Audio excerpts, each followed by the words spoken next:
Conceptos filosóficos con tintes religiosos y bueno, también el Concilio Vaticano I, el Concilio Vaticano II, que fueron bueno, dos concilios importantes en la historia de la Iglesia y en la historia de la sociedad, en su ambos concilios. El racionalismo cristiano es una filosofía que se centra en la comprensión de la existencia humana y el universo a través de la razón y las leyes evolutivas. Afirma que todos los seres están sujetos a estas leyes, que rigen la evolución espiritual y material. La filosofía racionalista cristiana busca la armonía entre el conocimiento racional y la experiencia espiritual, promoviendo el desarrollo individual y el colectivo hacia el bienestar y la felicidad. El racionalismo cristiano se centra en la comprensión de la existencia humana y el universo a través de la razón y las leyes evolutivas, de ahí que todos los seres estemos sujetos a una serie de leyes que rigen la evolución espiritual y material. Pero claro, el objetivo al final de la filosofía racionalista cristiana es la armonía entre el conocimiento racional y la experiencia espiritual, es unir la razón con tema religioso, que sería pues eso, el espíritu, la fe, la religión.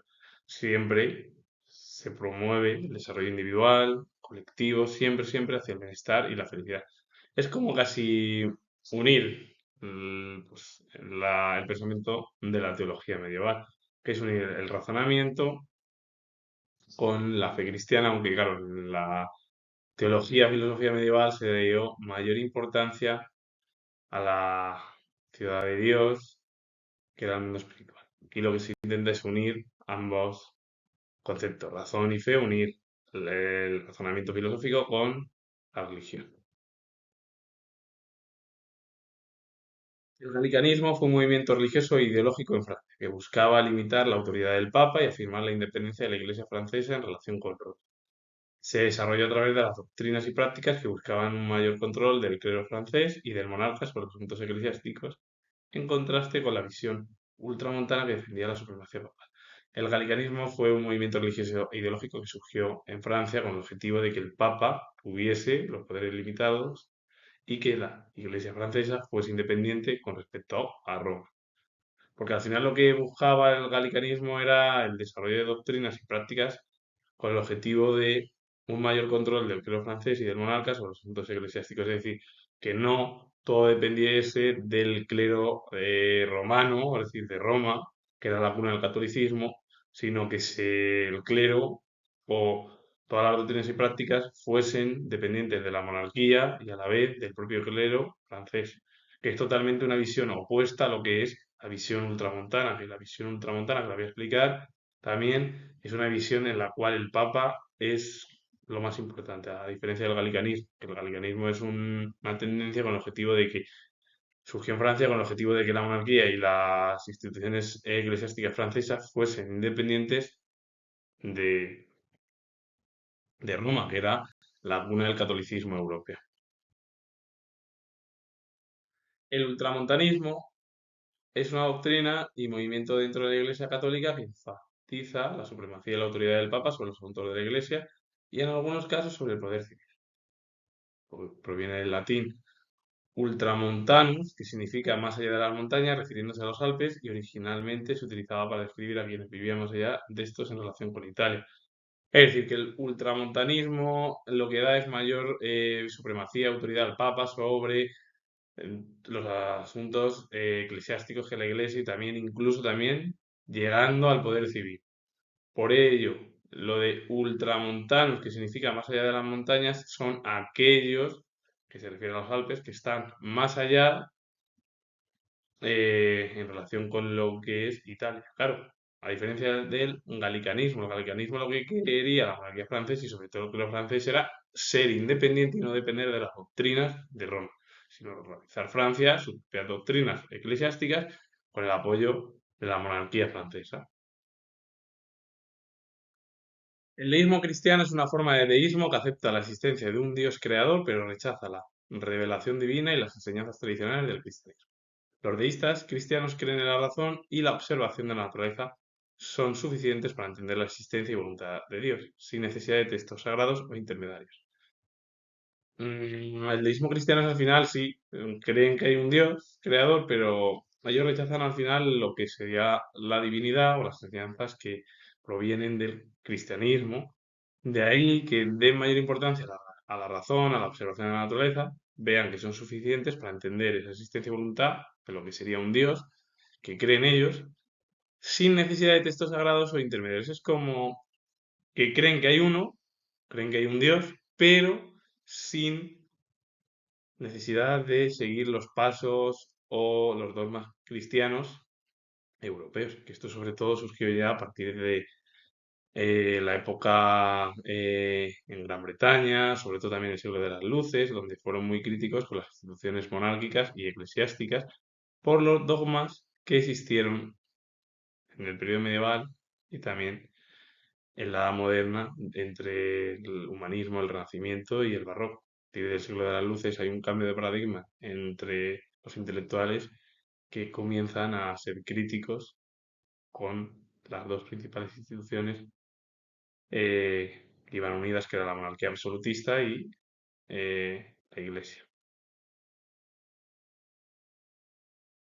El teísmo es la creencia en la existencia de un dios o dioses como ser superior o seres superiores que crearon el universo y que en la mayoría de los casos se involucra en su mantenimiento y gobierno. Es una doctrina filosófica y religiosa que se opone al ateísmo y al agnosticismo, aunque existen variantes como el teísmo agnóstico. Bueno, pues el teísmo lo que es que alguien crea en un dios o dioses, ya sean un ser superior o seres superiores, que son los que han creado el mundo, que es el universo, y en la mayoría de los casos, bueno, se involucra en su mantenimiento y gobierno. Es decir, es como que el teísmo es la creencia en un dios o en varios, y creen que ha sido él o varios dioses los que han creado el mundo en el que viven los seres humanos. El teísmo agnóstico cree en la existencia de uno o más dioses, pero al mismo tiempo considera que la naturaleza o existencia de esos dioses es incognoscible o desconocida. Es decir, no tiene certeza absoluta de la existencia de un dios, pero mantiene una creencia en ella. Es decir, creen en uno o varios dioses o más dioses, pero a la vez creen que la naturaleza o existencia de esos dioses, pues no se conoce. Es verdad que no tienen la certeza de que existe ese dios, pero a la vez mantienen esa creencia en ella, es decir, en el ser superior, que sería el teísmo agnóstico como algo que sí, que creen en Dios, pero a la vez ven que es desconocido y no saben si existe o no existe, porque como no se ve a través de los sentidos, pues es muy difícil de explicar. Eso sería el teísmo agnóstico. ¿Qué es el término laicismo o qué es el laicismo? Es una doctrina o ideología que promueve la independencia del Estado y la sociedad de la influencia de cualquier organización religiosa, especialmente de la Iglesia. Implica la separación entre la esfera pública y la esfera religiosa, relegando esta última al ámbito privado de la conciencia individual. El laicismo no es ateísmo de Estado, sino más bien neutralidad del Estado en materia religiosa y no implica necesariamente la condena de la religión, sino la libertad de creencia y la no imposición de dogmas religiosos. En sí, el laicismo es una doctrina o ideología que promueve la independencia del Estado y la sociedad de la influencia de cualquier organización religiosa. Es decir, es dividir el Estado de las instituciones eclesiásticas. Sobre todo lo que se refiere es división de Iglesia y Estado, Estado e Iglesia, que es lo que existe en la gran mayoría de los países europeos, entre ellos España y otros tantos. Y el único ejemplo que no es así, y aunque sea de los más modernos y más punteros económicamente, socialmente y políticamente, como es Reino Unido, pues Reino Unido no existe el laicismo ahí. Ahí hubo una separación de la Iglesia. Quien es la cabeza de la Iglesia es el propio monarca, o en su momento fue la reina Isabel II, hoy en día es su hijo, Carlos III, la principal cabeza de la institución eclesiástica. En España, por ejemplo, eso no existe, en Portugal tampoco, y en muchos países, por ejemplo, como Grecia, Italia, Alemania, Francia, tampoco es así, son estados laicos. Que el laicismo en sí lo que intenta es separar la esfera pública y la esfera religiosa, y sobre todo lo que hace es relegar a la propia esfera o la institución eclesiástica hacia una conciencia más individual, privada, bueno, todo ello. Y el laicismo no es ateísmo. Ateísmo es la no creencia en nada, eso es ser ateo. Lo que es el laicismo es más bien una neutralidad del Estado en materia religiosa y no implica necesariamente la condena de la religión. Es la libertad de creencia y la no imposición de dogmas religiosos. El laicismo es respetar las diversas religiones que existen y la que tienes tu propio país o Estado. Por ejemplo, entre ellos España, pongo el ejemplo, que es un Estado laico, donde en España hay, bueno, libertad de creencia y no nos imponen ningún tipo de dogmas en nuestro país, ni nada en torno al catolicismo.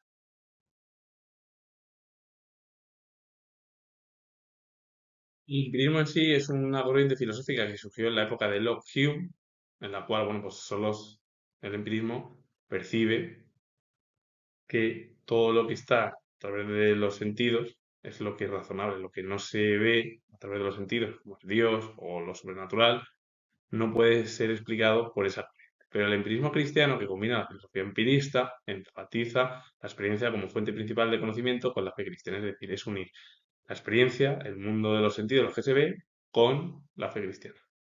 No es una contradicción, sino más bien una forma de entender la relación entre la razón y la revelación. Es decir, es unir razón con religión. Experiencia, incluyendo la experiencia sensorial y la experiencia moral o espiritual, se ve como un camino válido para el conocimiento, pero no como el único ni el último. Es así. La fe en la revelación divina se considera una fuente de verdad igualmente válida y a veces complementaria a la experiencia.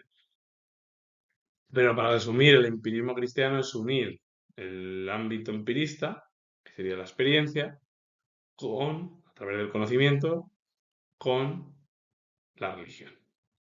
Porque a veces incluso se puede llevar a cabo una experiencia espiritual a través de los sentidos, pues todo lo que sería el empirismo cristiano, que es totalmente diferente al empirismo. El empirismo lo que se centra es en observar lo que se ve a través del mundo de los sentidos y a partir de ahí se va razonando a través del conocimiento. Por eso Hume, Locke creen que, sobre todo Hume, creen que el Dios no se puede saber si existe o no, como dice Hume, porque no se puede tocar, no se pueden ver, no se puede, bueno, pues, no se puede a lo mejor entender dentro del conocimiento de la experiencia. Pero el empirismo cristiano sí que ahí se podría llevar a cabo a través de esa unión entre razón o experiencia en torno al conocimiento y la fe cristiana. Berkeley es un ejemplo de ello. Berkeley, que fue o perteneció al ámbito del empirismo, además Berkeley fue también, estuvo dentro del ámbito de la religión y unió el propio filósofo Berkeley, que está en la diapositiva, esa unión del idealismo cristiano o el empirismo cristiano, que sería el principal precursor de esta corriente. El idealismo cristiano es una corriente de pensamiento que intenta conciliar las ideas filosóficas del idealismo con la teología cristiana. No se refiere a una única doctrina, sino a un conjunto de posturas que varían en su grado de radicalidad. En esencia, busca entender la realidad y la fe cristiana a través de la filosofía de las ideas o la conciencia, a menudo interpretando las escrituras y las doctrinas religiosas desde una perspectiva idealista. Claro, porque el idealismo cristiano lo que intenta es llevar a cabo el pensamiento filosófico con el pensamiento de la teología cristiana. Pero no es a lo que se refiere es a una única doctrina, sino que son un conjunto de posturas que varían en su grado de radicalidad. Porque claro, cualquiera puede entender, en esencia lo que intenta explicar el idealismo cristiano es la realidad y la fe cristiana a través de la primacía de las ideas o la conciencia a menudo interpretando las escrituras y las doctrinas religiosas desde una perspectiva idealista, es decir, es unir el pensamiento filosófico con esas ideas, el idealismo, las ideas que se tienen, con doctrinas religiosas en el ámbito de la perspectiva idealista. Un ejemplo es Erin P. Oara, que fue filósofo y teólogo alemán, conocido especialmente por sus reflexiones sobre la analogía del ser y su impacto sobre la teología contemporánea, tanto católica como protestante. Y la obra es Analogía Entis de 1990. Un hombre en sí que lo que intentó fue realizar en Enrique Priest Wara reflexiones sobre la analogía del ser, qué es la analogía del ser, que te lo voy a explicar, por cierto, ese concepto, y luego dejó huella en la teología contemporánea de la época, sobre todo europea, pero más germana, tanto del ámbito del catolicismo como del protestantismo. De ahí que lo que intenta hacer el idealismo cristiano es llevar a cabo las ideas filosóficas con esos tintes religiosos de la propia teología cristiana. La analogía del ser o analogía entis es un concepto filosófico central en la filosofía católica, especialmente en el tomismo y el neotomismo. Afirma que existe una relación de semejanza y diferencia entre el ser de las cosas creadas y el ser supremo, que sería Dios. Este concepto implica que podemos conocer a Dios a través de efectos en el mundo creado, aunque este conocimiento sea siempre imperfecto y analógico. Claro, ¿qué es la analogía del ser? Lo que se habla como concepto filosófico dentro de la propia filosofía católica, que sobre todo tiene a su principal precursor el tomismo, que es Tomás de Aquino, y luego los siguientes que realizaron la propia corriente del tomismo que se denominaron neotomistas.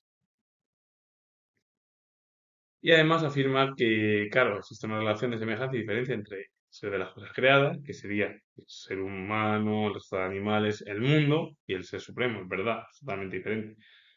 Y claro, este concepto implica al final que podemos conocer a Dios a través de efectos en el mundo creado, aunque siempre el conocimiento que estemos aquí en el ámbito de la Tierra, como hablan muchos de los teólogos, entre ellos Agustín de Hipona, Tomás de Aquino, pues creen que este mundo es imperfecto y analógico y que es algo de pasada, que es al final lo que se hablaba en el concepto de lo que decía el cristianismo y de Cristo. Es decir, claro, la analogía del ser es totalmente algo que es de lo que hablaba Tomás de Aquino y todos los representantes de la futura corriente neotomista, porque hay grandes diferencias. Pero claro, tú para conocer a Dios lo puedes conocer, sí, en el mundo terrenal, pero vas a ver que todo lo que está hecho es algo imperfecto, que lo perfecto está arriba y eso ya, como hablan los teólogos, bueno, voy a decirlo otra vez, Tomás de Aquino, el alma, pues es la reencarnación casi cuando se sube al mundo del cielo, como hablan ellos. El deísmo es una doctrina filosófica y religiosa que afirma la existencia de un Dios creador del universo, pero niega cualquier revelación divina o intervención divina en los asuntos del mundo después de la creación.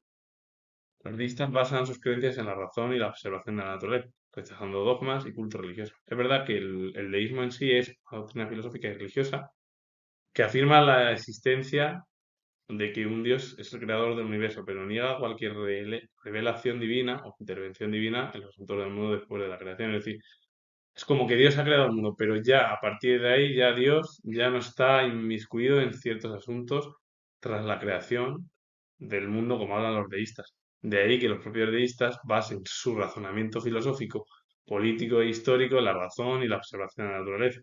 Para ellos lo que hacen es centrarse en la razón y en la observación de la naturaleza y rechazan dogmas, cultos religiosos, es decir, es como que la naturaleza prima sobre los dogmas y cultos religiosos, siempre sabiendo ellos que quien ha creado el universo es Dios, pero Dios ya solo lo ha creado porque ya no se mete en otro tipo de asuntos. Ya después de la creación ya eso es algo de la naturaleza.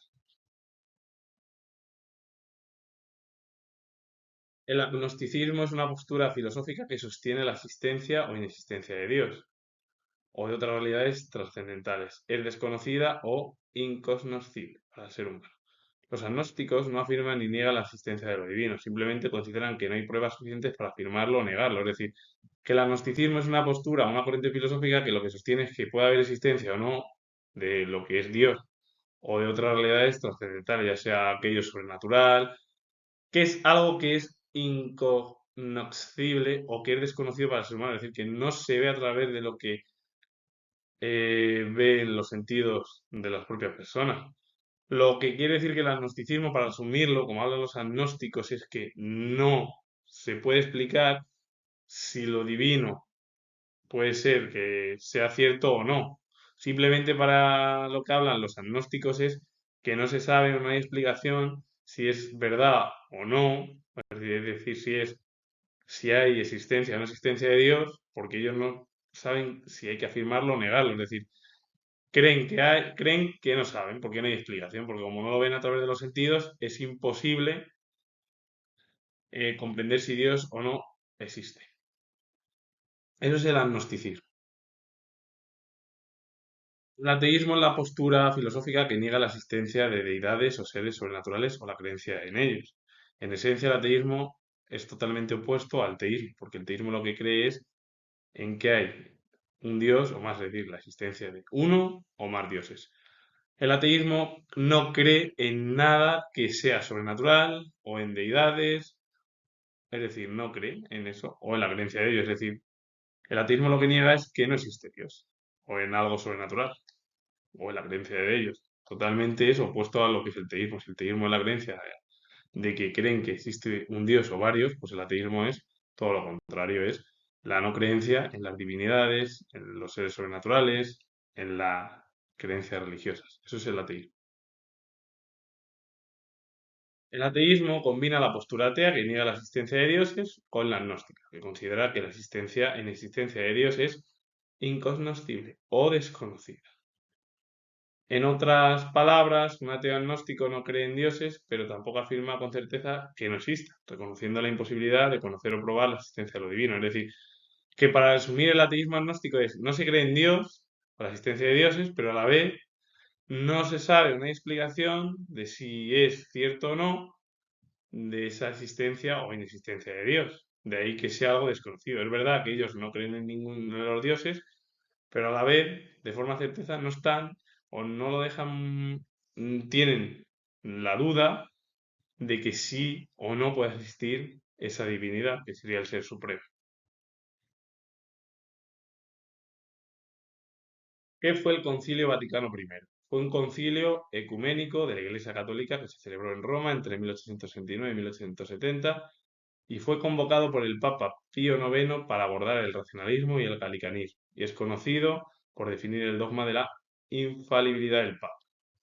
Claro, el objetivo era pues llevar a cabo eh, por parte de la institución eclesiástica y del Concilio, sobre todo Vaticano I, abordar conceptos como el racionalismo, el galicanismo, que era el galicanismo al final era lo que quería Francia, sobre todo que surgió en Francia, el clero francés y la monarquía no ser dependientes de la Iglesia en Roma, que era la que dominaba todo en el continente europeo. Y la infalibilidad se refiere a la cualidad de no poder errar, fallar o equivocarse. Es la característica de algo o alguien que es considerado absolutamente seguro y libre. Eso como definición, pero claro, en contextos religiosos, especialmente en la Iglesia Católica, la infalibilidad se asocia con la capacidad de ciertos líderes o enseñanzas para ser libres en cuestiones de fe y moral. Es decir, es como que en el ámbito de la religión, sobre todo del catolicismo, la infalibilidad se asocia con la capacidad de ciertos líderes o enseñanzas con el objetivo de ser libres en cuestiones ya sea de fe, moral, pero que el objetivo al final de la Iglesia lo que intentaba era abordar conceptos que surgieron en el último tercio del siglo XIX, como fue el racionalismo, el galicanismo, que lo que querían era, sobre todo el galicanismo, era desprenderse o independizarse de la propia Iglesia en Roma, convertir a las instituciones al servicio de la monarquía francesa y del clero francés. ¿Qué fue el Concilio Vaticano II? Fue el 21º concilio ecuménico de la Iglesia Católica, convocado por el Papa Juan XXIII en 1959 y clausurado por el Papa Pablo VI en 1965. Su principal objetivo fue actualizar la Iglesia y adaptarla a los cambios del mundo moderno, buscando una mayor relación entre la Iglesia y la sociedad. El concilio se desarrolló en 4 sesiones y promulgó 16 documentos, incluyendo 4 constituciones, 9 decretos y 3 declaraciones.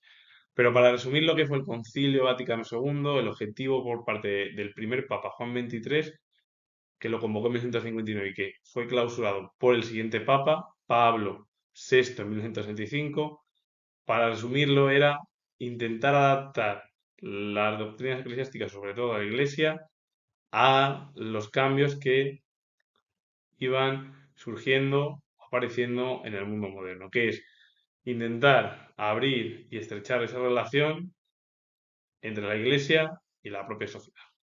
Así que con ello finalizo. Comento que soy historiador y os ha gustado este vídeo relacionado con el mundo cultural, porque es con varios ejemplos dentro de las ciencias sociales.